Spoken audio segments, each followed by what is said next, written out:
जन्म जन्म दी सजन सचा पात फिर साहांद साहो जिस पास बैठिया सबना दा विसाहो।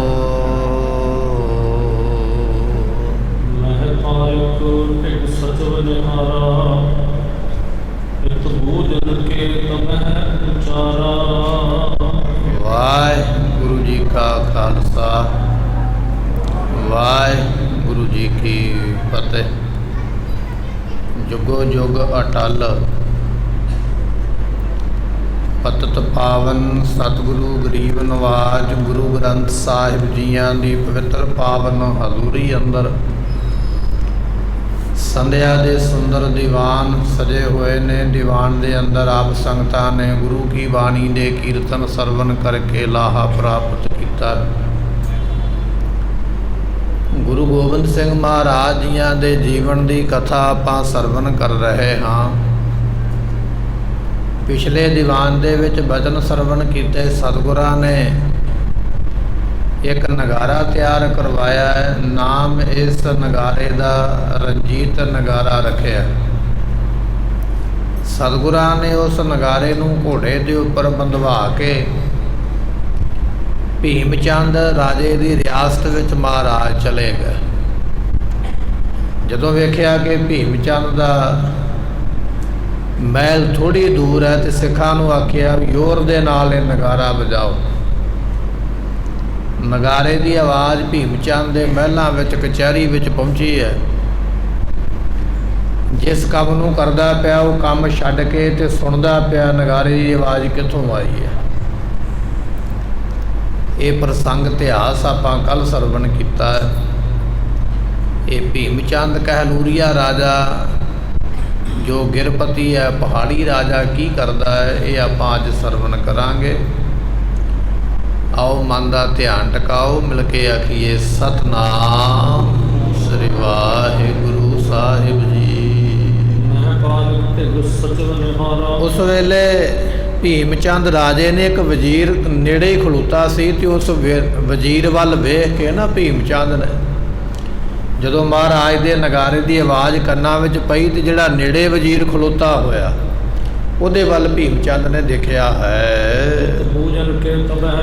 ਉਹਨੂੰ ਪੁੱਛਣ ਵਾਸਤੇ क्योंकि वजीर ਨੂੰ खबर होगी ना अपने इलाके की।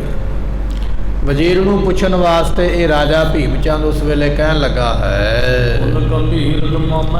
कहन लगे भी वजीर आ बड़े भयानक नगारे की आवाज़ सुनाई दे रही है। बड़ा वड्डा नगारा कोई वजाउंदा पिया है।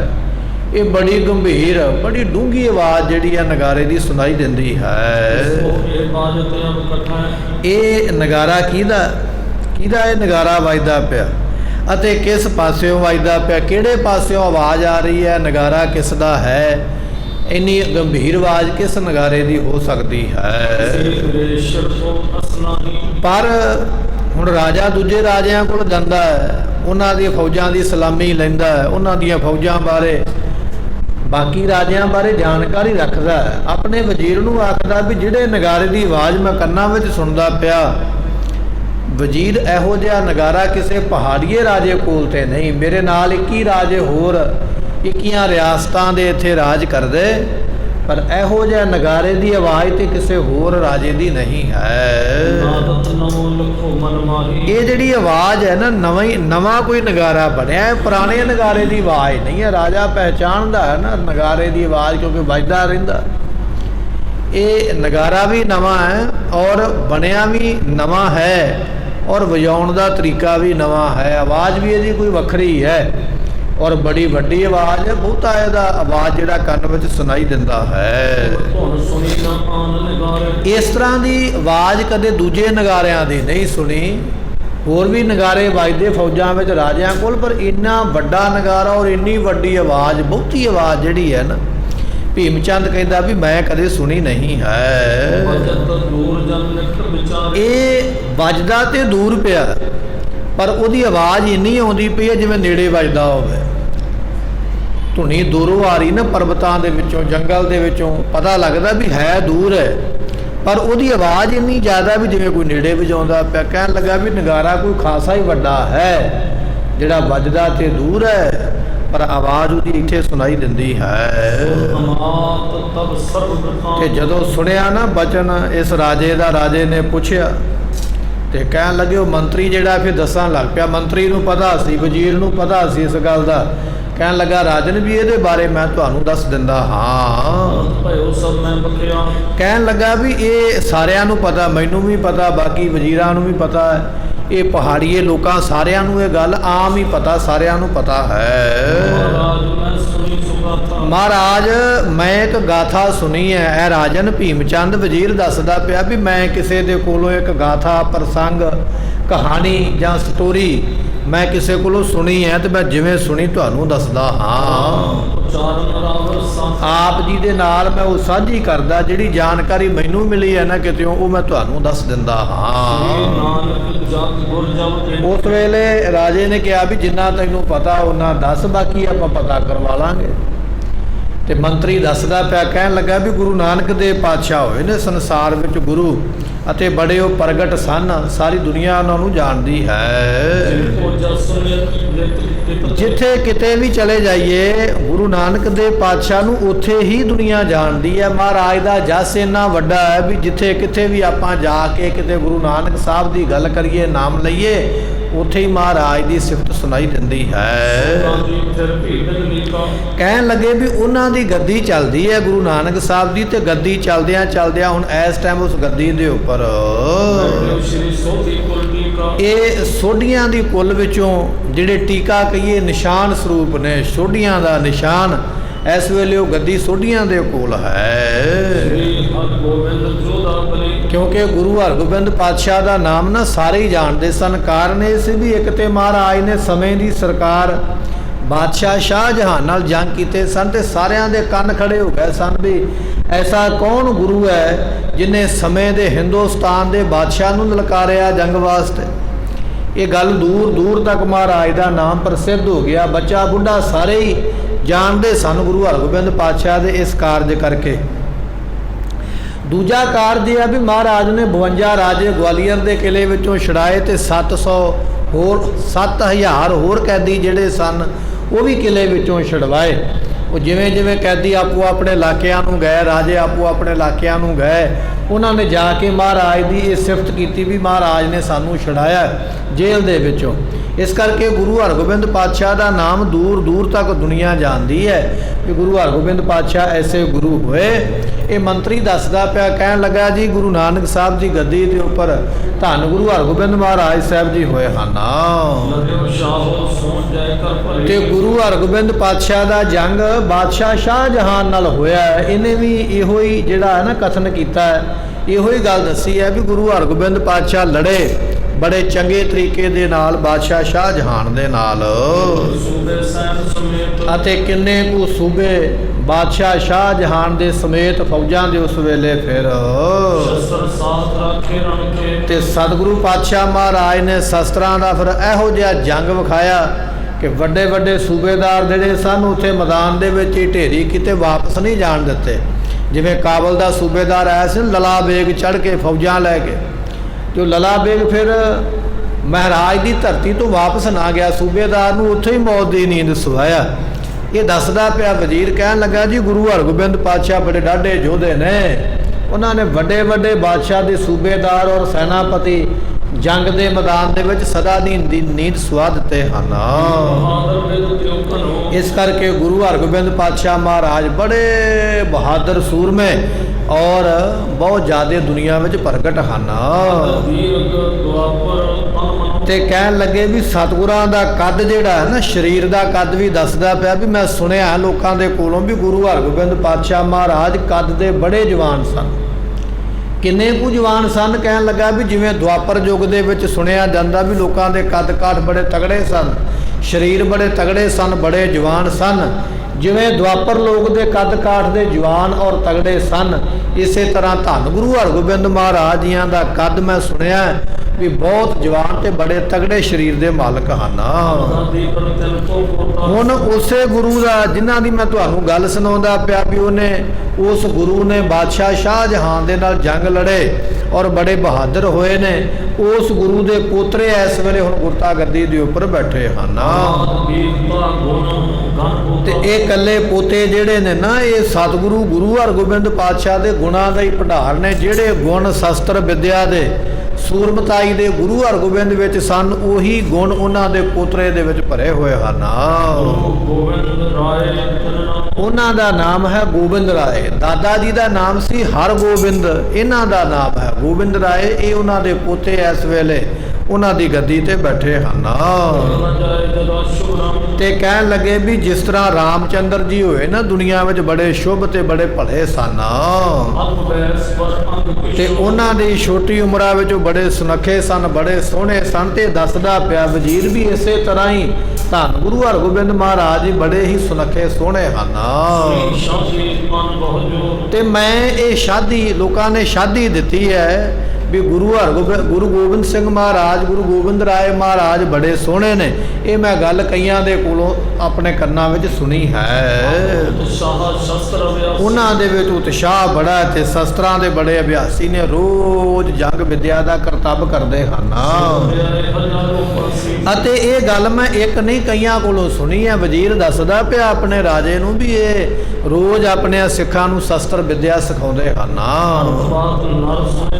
ਤੇ ਮੈਂ ਕਈਆਂ ਲੋਕਾਂ ਕੋਲੋਂ ਇਹ ਗੱਲਾਂ ਸੁਣੀਆਂ। ਲੋਕ ਆਪਸ ਵਿੱਚ ਚਰਚਾ ਕਰਦੇ, ਵਿਚਾਰ ਕਰਦੇ ਤੇ ਵਿਚਾਰਾਵਾਂ ਚਰਚਾਵਾਂ ਲੋਕਾਂ ਕੋਲੋਂ ਸੁਣੀਆਂ ਹਨ।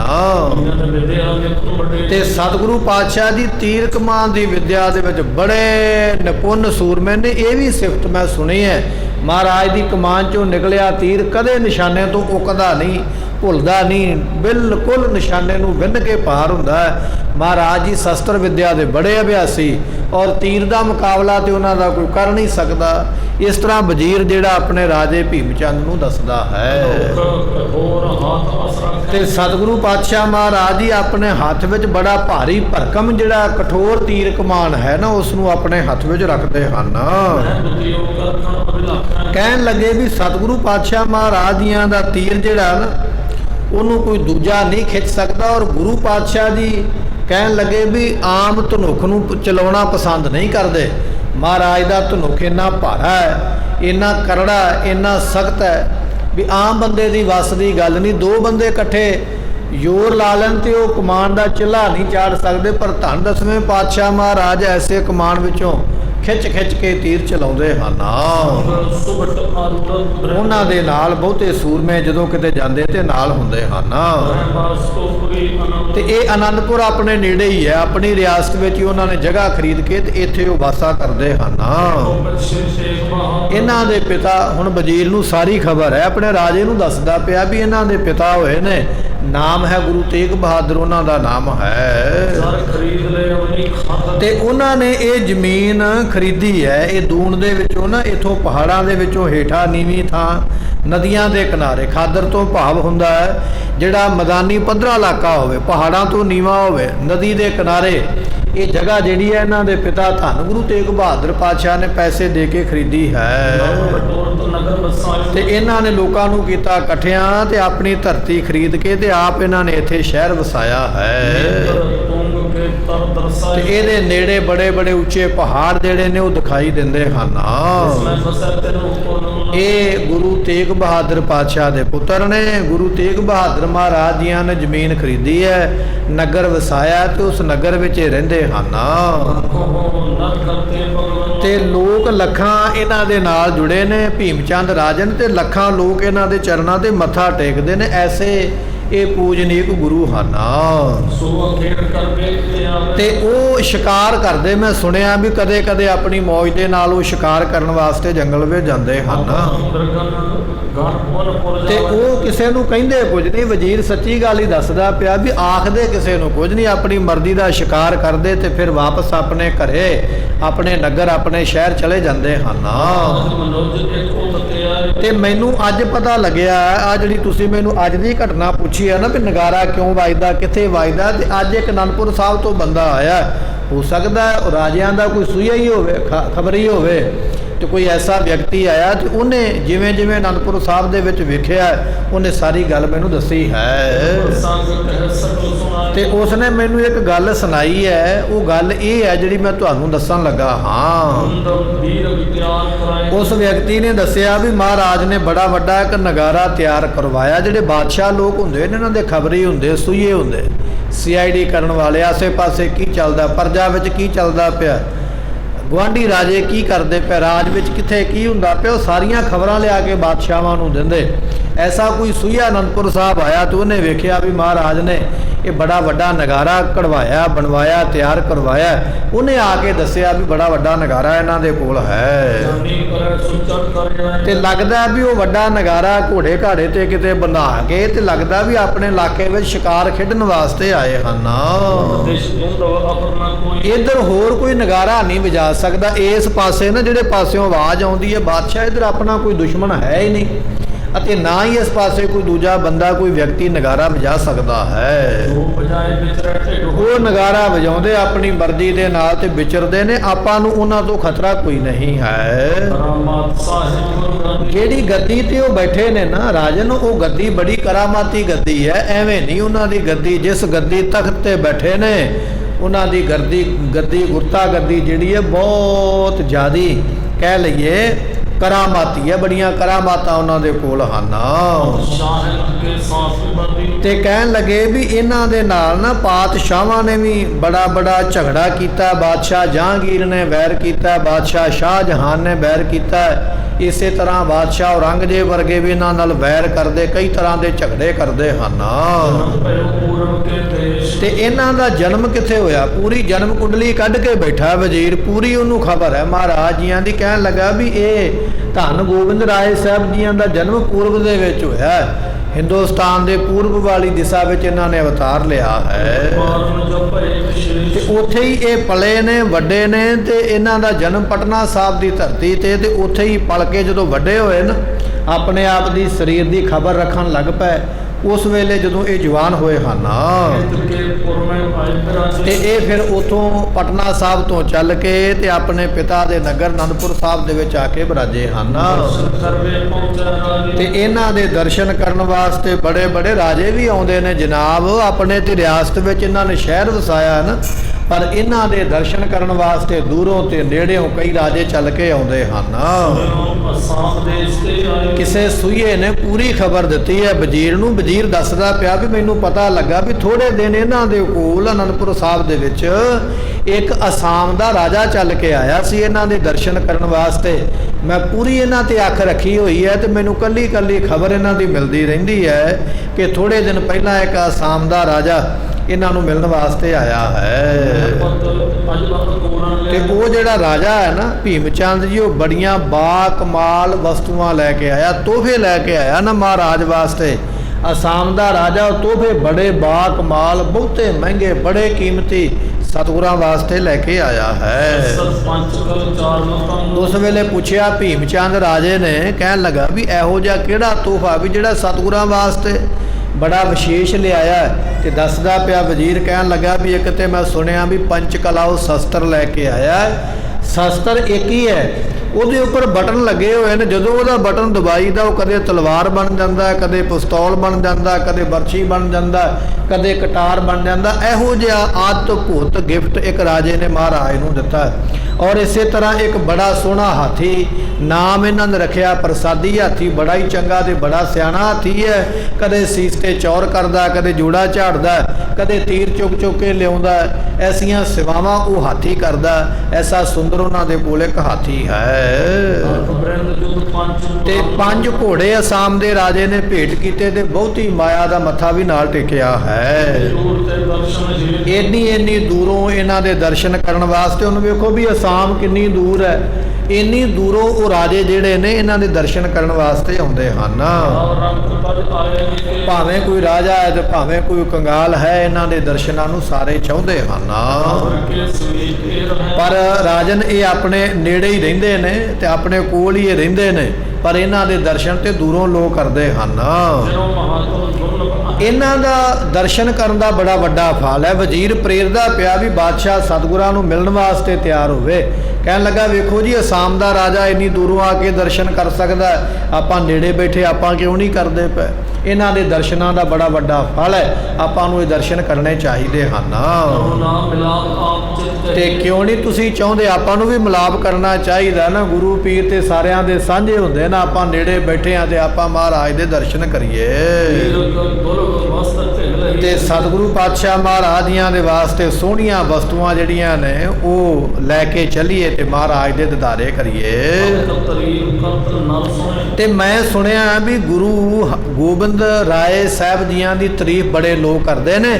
ਉਹਨਾਂ ਲੋਕਾਂ ਕੋਲੋਂ ਮੈਂ ਵੀ ਮਹਾਰਾਜ ਦੀ ਤਾਰੀਫ ਸੁਣੀ ਹੈ।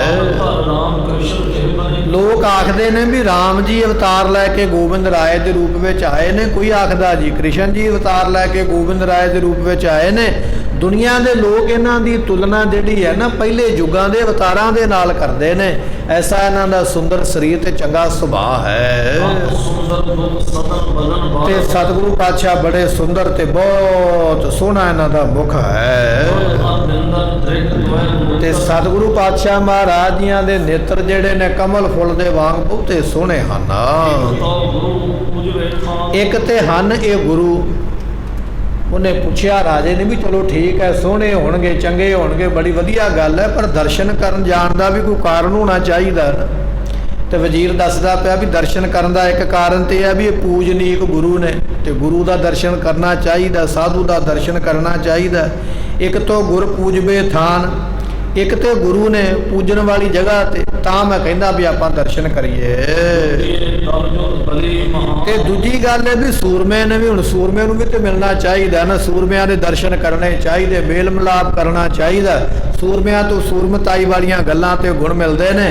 ਮੈਂ ਸੁਣਿਆ ਵੀ ਮਹਾਰਾਜ ਬੜੇ ਡਾਢੇ ਸੂਰਮੇ ਨੇ ਤੇ ਐਸੇ ਸੂਰਮੇ ਦੇ ਦਰਸ਼ਨ ਵੀ ਕਰਨੇ ਚਾਹੀਦੇ ਹਨ। ਆਪਾਂ ਰਾਜੇ ਨੇ ਇਹਨਾਂ ਨਾਲ ਸੰਧੀ ਕਰ ਲਈਏ, ਮਿੱਤਰਤਾ ਕਰ ਲਈਏ, ਮੇਲ ਕਰ ਲਈਏ। ਜੇ ਆਪਾਂ ਗੁਰੂ ਗੋਬਿੰਦ ਸਿੰਘ ਮਹਾਰਾਜ ਨਾਲ ਮੇਲ ਕਰ ਲਿਆ ਨਾ, ਆਪਾਂ ਨੂੰ ਉਸ ਵੇਲੇ ਸੁੱਖ ਹੀ ਸੁੱਖ ਪ੍ਰਾਪਤ ਹੋਣਗੇ। ਮਹਾਰਾਜ ਦੇ ਘਰ ਤੋਂ ਕੋਈ ਦੁਖੀ ਨਹੀਂ ਹੁੰਦਾ ਹੈ। ਤੇ ਜਦੋਂ ਸਾਡੇ ਮਿੱਤਰ ਬਣਨਗੇ ਤੇ ਸਾਡੇ ਕਾਰਜ ਬਣ ਜਾਣਗੇ। ਕਹਿਣ ਲੱਗੇ ਵੀ ਆਪਣੇ ਮੰਤਰੀ ਕੋਲੋਂ ਸੁਣਦਾ ਪਿਆ ਭੀਮ ਚੰਦ ਬੜੇ ਧਿਆਨ ਦੇ ਨਾਲ ਤੇ ਸਾਰੀਆਂ ਗੱਲਾਂ ਸੁਣ ਕੇ। ਤੇ ਕਹਿਣ ਲੱਗੇ ਵੀ ਭੀਮ ਚੰਦ ਇਹਨੂੰ ਰੁਚੀ ਪੈਦਾ ਹੋ ਗਈ ਵੀ ਠੀਕ ਹੈ, ਮੇਰੇ ਮੰਤਰੀ ਨੇ ਇੰਨੀ ਤਾਰੀਫ ਕੀਤੀ ਹੈ, ਐਸਾ ਗੁਰੂ ਮੇਰੇ ਰਾਜ ਵਿੱਚ ਆ ਗਿਆ, ਇਲਾਕੇ ਵਿੱਚ ਆ ਗਿਆ, ਦਰਸ਼ਨ ਕਰਨੇ ਚਾਹੀਦੇ। ਪਰ ਆਉਣ ਲੱਗਾ ਖੋਟੀ ਨੀਤ ਦੇ ਨਾਲ। ਜਦੋਂ ਇਹਨੇ ਮਹਾਰਾਜ ਦਾ ਹਾਥੀ ਵੇਖਿਆ ਨਾ ਆ ਕੇ, ਜਾਂ ਮਹਾਰਾਜ ਦੇ ਹੋਰ ਤੋਹਫੇ ਵੇਖੇ, ਤੇ ਇਹਦੇ ਮਨ ਵਿੱਚ ਬੇਈਮਾਨੀ ਆਉਣੀ ਹੈ ਵੀ ਮੈਂ ਲੁੱਟ ਹੀ ਲਵਾਂ। ਪਰ ਇਹ ਦੱਸਦਾ ਨਹੀਂ ਪਿਆ ਵੀ ਮੇਰੇ ਮਨ ਵਿੱਚ ਐਸੀ ਜਿਹੜੀ ਹੈ ਉਹ ਦੁਸ਼ਟਤਾ ਹੀ ਹੈ। ਕਹਿਣ ਲੱਗਾ ਵੀ ਗੱਲ ਤੇ ਠੀਕ ਹੈ, ਐਸੇ ਗੁਰੂ ਦੇ ਦਰਸ਼ਨ ਕਰਨੇ ਚਾਹੀਦੇ ਹਨ। ਇਹ ਦਰਸ਼ਨ ਕਰਨ ਵਾਸਤੇ ਨਹੀਂ, ਮਹਾਰਾਜ ਦੀਆਂ ਵਸਤੂਆਂ ਵੇਖਣ ਵਾਸਤੇ ਆਉਣ ਲੱਗਾ ਵੀ ਕਿਹੜੀਆਂ ਕਿਹੜੀਆਂ ਨੇ। ਫਿਰ ਬਹਾਨਾ ਬਣਾ ਕੇ ਮੰਗੇਗਾ ਅਤੇ ਮਹਾਰਾਜ ਨਾਲ ਵੈਰ ਵੀ ਕਰੇਗਾ। ਕਹਿਣ ਲੱਗਾ ਵੀ ਠੀਕ ਹੈ, ਮੈਂ ਦਰਸ਼ਨ ਕਰਨ ਦੀ ਇੱਛਾ ਰੱਖਦਾ ਹਾਂ।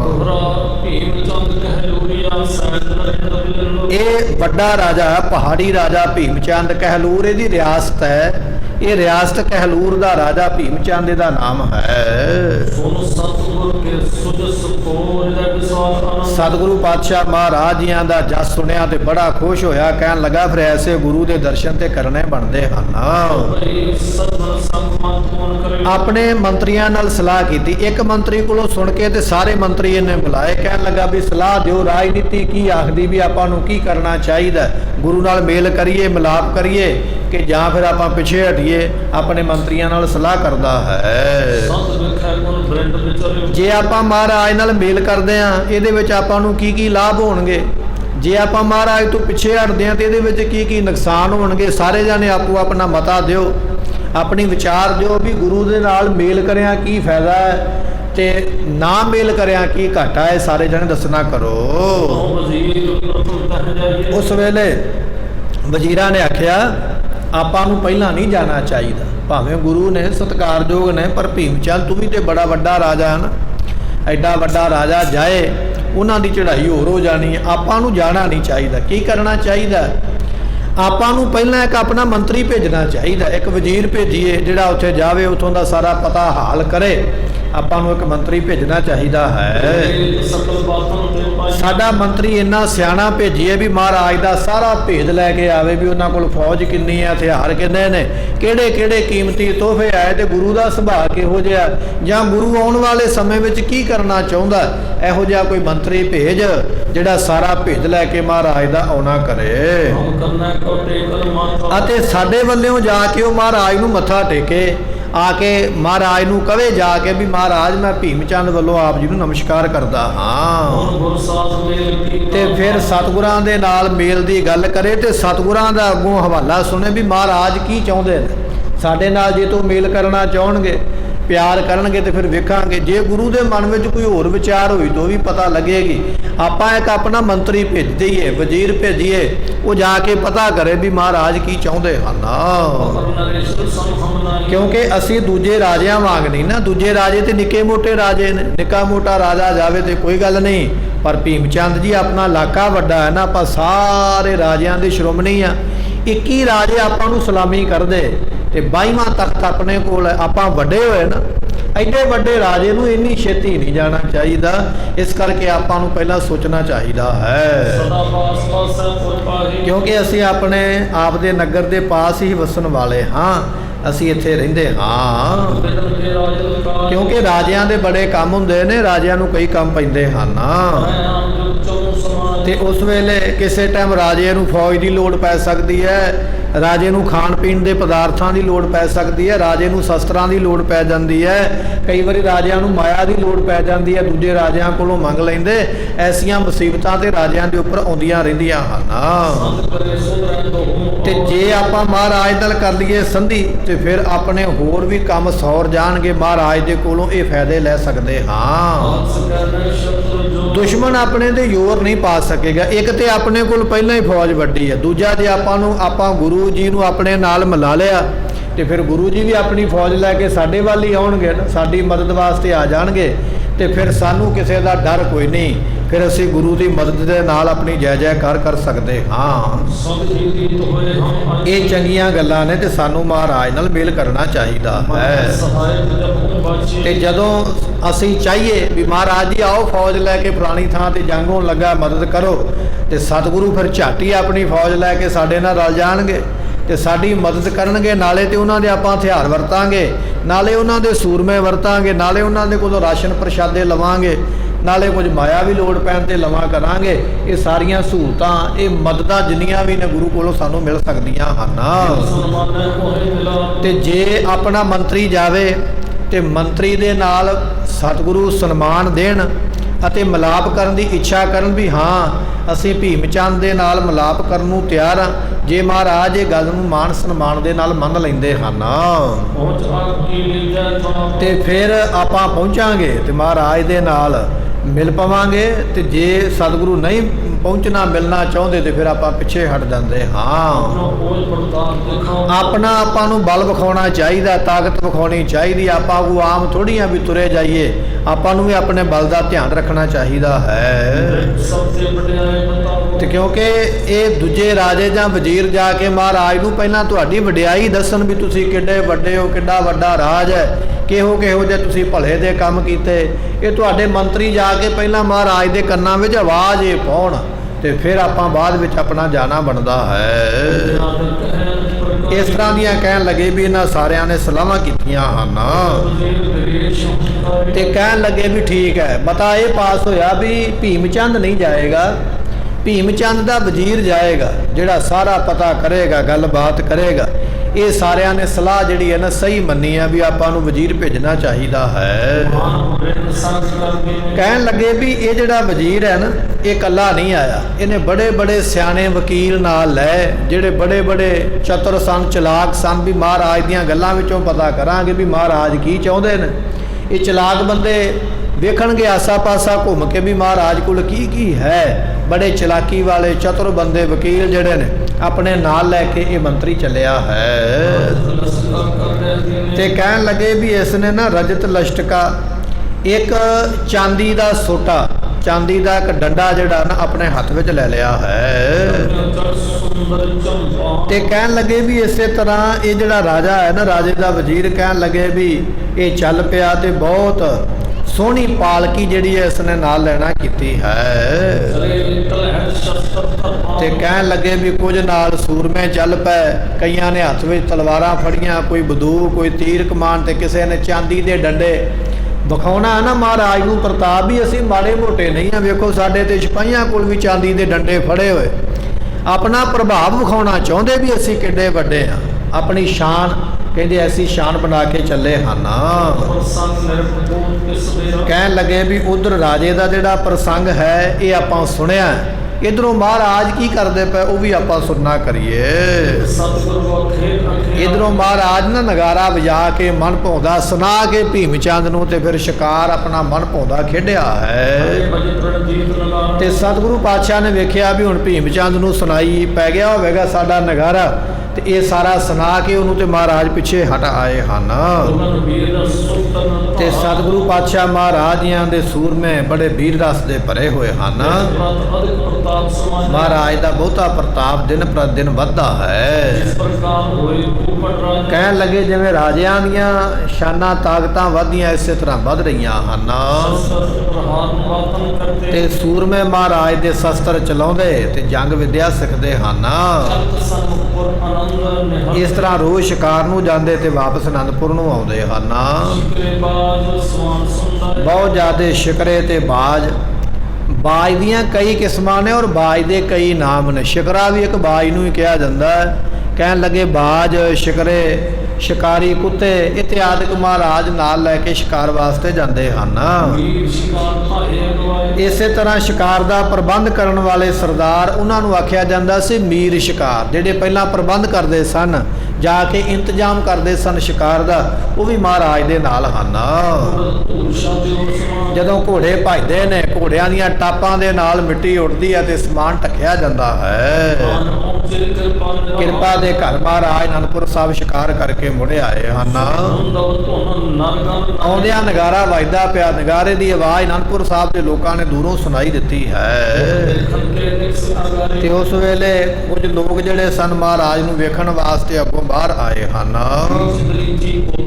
ਤੇ ਕਹਿਣ ਲੱਗੇ ਵੀ ਕੋਈ ਇਸੇ ਤਰ੍ਹਾਂ ਲੋਕ ਜਿਹੜੇ ਨਾ ਬਾਰੀਆਂ ਵਿੱਚੋਂ ਤੇ ਕੋਈ ਬੂਹਿਆਂ ਦੇ ਵਿੱਚੋਂ ਸਤਿਗੁਰਾਂ ਨੂੰ ਦੇਖਦੇ ਹਨ। ਤੇ ਸਤਿਗੁਰੂ ਪਾਤਸ਼ਾਹ ਮਹਾਰਾਜ ਜੀਆਂ ਨੂੰ ਵੇਖ ਵੇਖ ਕੇ ਇੱਕ ਦੂਜੇ ਤੋਂ ਅੱਗੇ ਵੱਧ ਵੱਧ ਕੇ ਲੋਕ ਦੇਖਦੇ ਹਨ। ਮਹਾਰਾਜ ਸ਼ਿਕਾਰ ਖੇਡ ਕੇ ਆਏ ਤੇ ਭਾਈ ਇੰਨੇ ਚਿਰ ਨੂੰ ਸ਼ਾਮ ਪੈ ਗਈ ਹੈ। ਤੇ ਸਤਿਗੁਰੂ ਪਾਤਸ਼ਾਹ ਬੜੇ ਖੁਸ਼ ਹੋ ਕੇ ਆਪਣੇ ਘਰੇ ਆ ਕੇ ਉਤਰੇ ਹਨ। ਖਾ ਪੀ ਕੇ ਰਾਤ ਨੂੰ ਪ੍ਰਸ਼ਾਦਾ ਭੋਜਨ ਤੇ ਸੁੱਖ ਦੇ ਨਾਲ ਸੌਂ ਗਏ ਹਨ। ਤੇ ਸਤਿਗੁਰੂ ਪਾਤਸ਼ਾਹ ਮਹਾਰਾਜ ਜੀਆਂ ਦੇ ਸੂਰਮੇ ਆਪੋ ਆਪਣੀ ਥਾਂ ਤੇ ਟਿਕ ਗਏ ਹਨ। ਜਦੋਂ ਅੰਮ੍ਰਿਤ ਵੇਲਾ ਹੋਇਆ, ਅੰਮ੍ਰਿਤ ਵੇਲੇ ਦਾ ਸਮਾਂ ਹੋਇਆ ਹੈ, ਤੇ ਸਤਿਗੁਰਾਂ ਦੇ ਦਰਵਾਜ਼ੇ ਤੇ ਨਗਾਰਾ ਵੱਜਣ ਲੱਗ ਪਿਆ। ਮਹਾਰਾਜ ਨੇ ਨੇਮ ਬਣਾ ਦਿੱਤਾ ਵੀ ਸਾਡੇ ਦਰਬਾਰ ਦੇ ਵਿੱਚ ਦੋਨੇ ਟਾਈਮ ਸਵੇਰੇ ਤੇ ਸ਼ਾਮ ਅੰਮ੍ਰਿਤ ਵੇਲੇ ਔਰ ਸ਼ਾਮ ਵੇਲੇ ਸੰਧਿਆ ਵੇਲੇ ਨਗਾਰਾ ਵੱਜੇਗਾ। ਜਦੋਂ ਅੰਮ੍ਰਿਤ ਵੇਲਾ ਹੋਇਆ ਤੇ ਨਗਾਰੇ ਦੇ ਉੱਪਰ ਚੋਟਾਂ ਲੱਗੀਆਂ ਹਨ। ਜਦੋਂ ਨਗਾਰਾ ਵੱਜਿਆ ਤੇ ਗੁਰੂ ਘਰ ਦੇ ਕੀਰਤਨੀਏ ਜਿਹੜੇ ਰਾਗੀ ਸਨ ਉਹ ਵੀ ਉੱਠੇ, ਉਹਨਾਂ ਨੇ ਇਸ਼ਨਾਨ ਪਾਨ ਕੀਤੇ ਤੇ ਕੀਰਤਨ ਕਰਨ ਵਾਸਤੇ ਆ ਗਏ ਹਨ। ਆਸਾ ਦੀ ਵਾਰ ਮਹਾਰਾਜ ਨੂੰ ਰਾਗਾਂ ਦੇ ਸਮੇਤ ਸੁਣਾਉਂਦੇ ਹਨ। ਤੇ ਸੰਗਤਾਂ ਵੀ ਜਾਗ ਪਈਆਂ, ਜਿਹੜੀਆਂ ਦੂਰੋਂ ਨੇੜਿਓਂ ਆਈਆਂ ਇਸ਼ਨਾਨ ਕਰਕੇ ਉਹ ਵੀ ਦਰਬਾਰ ਵਿੱਚ ਪਹੁੰਚੀਆਂ ਹਨ। ਲੱਗ ਪਏ ਗੁਰਬਾਣੀ ਪੜ੍ਹਨ ਵਾਸਤੇ। ਗੁਰੂ ਕੇ ਸਿੱਖ ਅੰਮ੍ਰਿਤ ਵੇਲੇ ਨਿਤਨੇਮ ਕਰਦੇ ਹਨ। ਮਹਾਰਾਜ ਦੇ ਦਰਬਾਰ ਦੇ ਵਿੱਚ ਅਤੇ ਤੰਬੂਆਂ ਦੇ ਵਿੱਚ, ਘਰਾਂ ਦੇ ਵਿੱਚ, ਜਿੱਧਰ ਕਿੱਧਰ ਵੀ ਗੁਰੂ ਦੀ ਬਾਣੀ ਦਾ ਪਾਠ ਹੁੰਦਾ ਹੈ। ਮੰਨ ਲਓ ਵੀ ਕੋਈ ਵੱਡਾ ਹੀ ਦੇਵਤਾ ਜਿਹੜਾ ਵੱਡੇ ਦੇਵਤਿਆਂ ਵਿੱਚ ਬੈਠਾ ਸ਼ੁਭਾ ਪਾਉਂਦਾ ਹੈ। ਇਸ ਤਰ੍ਹਾਂ ਮਹਾਰਾਜ ਜੀ ਅੰਮ੍ਰਿਤ ਵੇਲੇ ਆਪ ਵੀ ਇਸ਼ਨਾਨ ਪਾਨ ਕਰਕੇ ਆਪਣੇ ਆਸਨ ਤੇ ਟਿਕ ਗਿਆ, ਸਮਾਧੀ ਲਾਈ ਹੈ। ਜਦੋਂ ਵੇਖਿਆ ਵੀ ਦਿਨ ਸਵੇਰ ਵੇਲੇ ਦਾ ਸੂਰਜ ਚੜ੍ਹਿਆ ਹੈ ਤੇ ਮਹਾਰਾਜ ਦੇ ਸੂਰਮੇ ਦਰਵਾਜ਼ੇ ਦੇ ਸਾਹਮਣੇ ਖਲੋਤੇ ਹਨ। ਮਹਾਰਾਜ ਜੀਆਂ ਦਾ ਜਸ ਇੱਕ ਬਿੱਤਾਂ ਵਿੱਚ ਕਰਦੇ ਹਨ। ਅਗਿ ਉਚਾਰ ਸੁਣਾਏ ਤੇ ਬੜੀ ਉੱਚੀ ਆਵਾਜ਼ ਵਿੱਚ ਜਸ ਕਰ ਕਰਕੇ ਸੁਣਾਉਂਦੇ ਹਨ। ਕਰੋ ਨਕੀਬ ਪੁਕਾਰੇ ਆਵਾਜ਼ੇ ਜਿਹੜਾ ਨਕੀਬ ਹੁੰਦਾ ਹੈ ਨਾ, ਉਹ ਦਿੰਦਾ ਆਵਾਜ਼। ਜਿਵੇਂ ਕੋਈ ਰਾਜੇ ਮਹਾਰਾਜੇ ਦੀ ਪਾਲਕੀ ਜਾਂਦੀ ਹੈ ਤਾਂ ਉੱਚੀ ਆਵਾਜ਼ ਦਿੱਤੀ ਜਾਂਦੀ ਹੈ, ਸਾਵਧਾਨ ਭਾਈ ਇਹ ਰਾਜਾ ਫਲਾਣਾ ਆ ਰਿਹਾ ਹੈ, ਇਹਨੂੰ ਨਮਸਕਾਰ ਕਰਨ ਵਾਸਤੇ ਸਲਾਮ ਕਰਨ ਵਾਸਤੇ ਖੜੇ ਹੋ ਜਾਓ। ਉਹਨਾਂ ਨੂੰ ਨਕੀਬ ਆਖਿਆ ਜਾਂਦਾ। ਜਿਵੇਂ ਅੱਜ ਵੀ ਕਚਹਿਰੀਆਂ ਦੇ ਬਾਰ-ਬਾਰ ਆਵਾਜ਼ ਦੇਣ ਵਾਲੇ ਉੱਚੀ ਆਵਾਜ਼ ਦਿੰਦੇ, ਕਿਸੇ ਦਾ ਕੇਸ ਕੋਈ ਚੱਲਦਾ ਜਾਂ ਕਿਸੇ ਨੂੰ ਬੁਲਾਵਾ ਆਉਂਦਾ ਉਹਨੂੰ ਆਵਾਜ਼ ਮਾਰੀ ਜਾਂਦੀ, ਉਹਨਾਂ ਨੂੰ ਨਕੀਬ ਆਖਿਆ ਜਾਂਦਾ। ਮਹਾਰਾਜ ਦੇ ਦਰਵਾਜ਼ੇ ਤੇ ਨਕੀਬ ਖਲੋਤੇ ਹਨ। ਮਹਾਰਾਜ ਰਾਜਨ ਪਤਰ ਉਹ ਆਵਾਜ਼ ਦਿੰਦੇ ਨੇ ਵੀ ਮਹਾਰਾਜ ਸਾਹਿਬ ਜੀ ਰਾਜਿਆਂ ਦੇ ਮਹਾਰਾਜੇ, ਮਹਾਰਾਜਿਆਂ ਦੇ ਮਹਾਰਾਜੇ ਹਨ। ਪੂਰਨ ਗੁਰ ਸਾਹਿਬ ਉਹ ਅਵਤਾਰੀ ਨਕੀਬ ਆਵਾਜ਼ ਦਿੰਦਾ ਵੀ ਸਤਿਗੁਰੂ ਪੂਰਨ ਗੁਰੂ ਨੇ ਤੇ ਸਾਹਿਬ ਪਰਮੇਸ਼ਰ ਦਾ ਰੂਪ ਹਨ। ਜੇ ਕੋ ਤ੍ਰਿਲੋਕੀ ਜਿਸ ਗੁਰੂ ਦੇ ਅੱਗੇ ਤਿੰਨੇ ਲੋਕ ਆ ਕੇ ਨਮਸਕਾਰਾਂ ਕਰਦੇ ਹਨ। ਘਰਿਆ ਬਲਵਾਜ ਤੋਂ ਠਨਕਾਰ ਤੇ ਸਤਿਗੁਰੂ ਪਾਤਸ਼ਾਹ ਮਹਾਰਾਜ ਜੀਆਂ ਦੇ ਫਿਰ ਕਹਿਣ ਲੱਗੇ ਵੀ ਉਸ ਵੇਲੇ ਘੜਿਆਲ ਜਿਹੜੇ ਨੇ ਨਾ ਉਹ ਵੱਜਦੇ ਨੇ। ਘੜਿਆਲ ਦੀ ਆਵਾਜ਼ ਟਨ ਟਨ ਦੀ ਆਵਾਜ਼ ਉਸ ਵੇਲੇ ਹੁੰਦੀ ਹੈ। ਰੁਕਿਓ ਰਣਜੀਤ ਨਗਾਰਾ ਜਦੋਂ ਘੜਿਆਲ ਵਜਾਇਆ ਗਿਆ ਉਸ ਵੇਲੇ ਫਿਰ ਨਾਲ ਰਣਜੀਤ ਨਗਾਰਾ ਜਿਹੜਾ ਬਣਾਇਆ ਉਹ ਵੀ ਵੱਜਿਆ ਹੈ। ਇਹ ਬਹੁਥਾਂ ਕੋਲਾਹਲ ਸਾਰੇ ਥਾਂ ਤੇ ਪੂਰਾ ਉਸ ਵੇਲੇ ਆਵਾਜ਼ ਜਾਂਦਾ। ਸੂਰਮੇ ਮਹਾਰਾਜ ਦੇ ਤਿਆਰ ਹੋਏ ਹਨ। ਇੰਨੇ ਚਿਰ ਨੂੰ ਕਹਿੰਦੇ ਵੀ ਸੂਰਜ ਚੜ੍ਹਦਾ ਸਾਰਿਆਂ ਨੇ ਦੇਖਿਆ ਹੈ। ਸਾਰੇ ਸੂਰਮੇ ਸ਼ਸਤਰ ਬਸਤਰ ਆਪਣੇ ਸਰੀਰ ਤੇ ਸਜਾ ਕੇ ਬੜੇ ਸਾਵਧਾਨ ਹੋ ਕੇ ਤੇ ਘਰੋਂ ਬਾਹਰ ਨਿਕਲੇ ਹਨ। ਜਿੱਥੇ ਮਹਾਰਾਜ ਦੀ ਸਭਾ ਹੈ ਨਾ ਦੀਵਾਨ, ਉੱਥੇ ਸਾਰੇ ਪਹੁੰਚ ਗਏ ਹਨ। ਮਹਾਰਾਜ ਦੇ ਸੀਸ ਦੇ ਉੱਪਰ ਕਲਗੀ ਬੜੀ ਝੁਲਦੀ ਪਈ ਹੈ, ਹਿਲਦੀ ਸ਼ੋਭਾ ਪਾਉਂਦੀ ਹੈ। ਸਤਿਗੁਰੂ ਪਾਤਸ਼ਾਹ ਦਾ ਸਿੰਘਾਸਨ ਮਖਮਲੀ ਸੇਜਾ ਦੇ ਉੱਪਰ ਮਹਾਰਾਜ ਦੀਆਂ ਦੀ ਗੱਦੀ ਬੈਠਣ ਵਾਲੀ ਹੈ। ਤੇ ਸਤਿਗੁਰੂ ਪਾਤਸ਼ਾਹ ਬੈਠੇ ਹੋਏ ਉਸ ਗੱਦੀ ਦੇ ਉੱਪਰ ਸ਼ੋਭਾ ਪਾਉਂਦੇ ਹਨ। ਇਸੇ ਤਰ੍ਹਾਂ ਮਹਾਰਾਜ ਦੇ ਪੰਜੇ ਭੂਆ ਦੇ ਪੁੱਤਰ ਜਿਹੜੇ ਨੇ ਉਹ ਵੀ ਦੀਵਾਨ ਵਿੱਚ ਆ ਕੇ ਪਹੁੰਚੇ ਹਨ। ਇਸੇ ਤਰ੍ਹਾਂ ਬਸੰਤ ਮਹਾਰਾਜ ਜੀਆਂ ਦੇ ਜਿਹੜੇ ਸੇਵਾਦਾਰ ਜਥੇਦਾਰ ਉਹ ਵੀ ਦਰਬਾਰ ਵਿੱਚ ਆ ਕੇ ਪਹੁੰਚ ਗਏ। ਇੰਨੇ ਚਿਰ ਨੂੰ ਮਹਾਰਾਜ ਜੀਆਂ ਦੇ ਮਾਮਾ ਜੀ ਕਿਰਪਾਲ ਚੰਦ ਜੀ ਉਹ ਵੀ ਦਰਬਾਰ ਵਿੱਚ ਪਹੁੰਚੇ ਹਨ। ਸਤਿਗੁਰੂ ਪਾਤਸ਼ਾਹ ਮਹਾਰਾਜ ਜੀਆਂ ਦੇ ਤਾਇਆ ਜੀ ਸੂਰਜਮਲ ਦੇ ਪੋਤਰੇ ਜਿਹੜੇ ਨੇ ਗੁਲਾਬ ਰਾਏ ਉਹ ਵੀ ਆ ਕੇ ਪਹੁੰਚੇ ਨੇ। ਤੇ ਦੂਜਾ ਜਿਹੜਾ ਭਰਾ ਹੈ ਗੁਲਾਬ ਰਾਏ ਦਾ ਉਹ ਵੀ ਆ ਕੇ ਪਹੁੰਚਿਆ ਹੈ। ਇਹ ਸਾਰੇ ਮਹਾਰਾਜ ਦੀ ਸਭਾ ਵਿੱਚ ਆ ਕੇ ਦੀਵਾਨ ਵਿੱਚ ਬੈਠੇ ਹਨ। ਕਹਿੰਦੇ ਜਿਵੇਂ ਤਾਰਿਆਂ ਵਿੱਚ ਚੰਦਰਮਾ ਸ਼ੋਭਾ ਪਾਉਂਦਾ, ਮਹਾਰਾਜ ਇਹਨਾਂ ਸਿੱਖਾਂ ਵਿੱਚ ਬੈਠੇ ਸ਼ੋਭਾ ਪਾਉਂਦੇ ਹਨ। ਤੇ ਸਤਿਗੁਰੂ ਪਾਤਸ਼ਾਹ ਦੇ ਸੀਸ ਦੇ ਉੱਪਰ ਸੋਹਣਾ ਚੌਰ ਜਿਹੜਾ ਹੈ ਨਾ ਸੋਨੇ ਦਾ, ਉਹ ਸੀਸ ਦੇ ਉੱਪਰ ਸ਼ੋਭਾ ਪਾਉਂਦਾ ਹੈ। ਜਿਵੇਂ ਸੂਰਜ ਦੀਆਂ ਕਿਰਨਾਂ ਸੁਨਹਿਰੀ ਰੰਗ ਦੀਆਂ ਹੁੰਦੀਆਂ, ਇਸ ਤਰ੍ਹਾਂ ਦਾ ਸੁਨਹਿਰੀ ਚੌਰ ਮਹਾਰਾਜ ਦੇ ਸੀਸ ਦੇ ਉੱਪਰ ਸ਼ੋਭਾ ਪਾ ਰਿਹਾ ਹੈ। ਤੇ ਸਤਿਗੁਰੂ ਪਾਤਸ਼ਾਹ ਮਹਾਰਾਜ ਦੀਆਂ ਨੇ ਹੱਥ ਵਿੱਚ ਇੱਕ ਸੋਨੇ ਦੀ ਛੜੀ, ਸੋਨੇ ਦੀ ਸੋਟੀ ਹੱਥ ਵਿੱਚ ਫੜੀ ਹੋਈ ਹੈ। ਤੇ ਸਤਿਗੁਰੂ ਪਾਤਸ਼ਾਹ ਮਹਾਰਾਜ ਦੀਆਂ ਦੀ ਦਰਸ਼ਨ ਕਰਨ ਵਾਸਤੇ ਸੰਗਤਾਂ ਵੇਖ ਰਹੀਆਂ ਹਨ।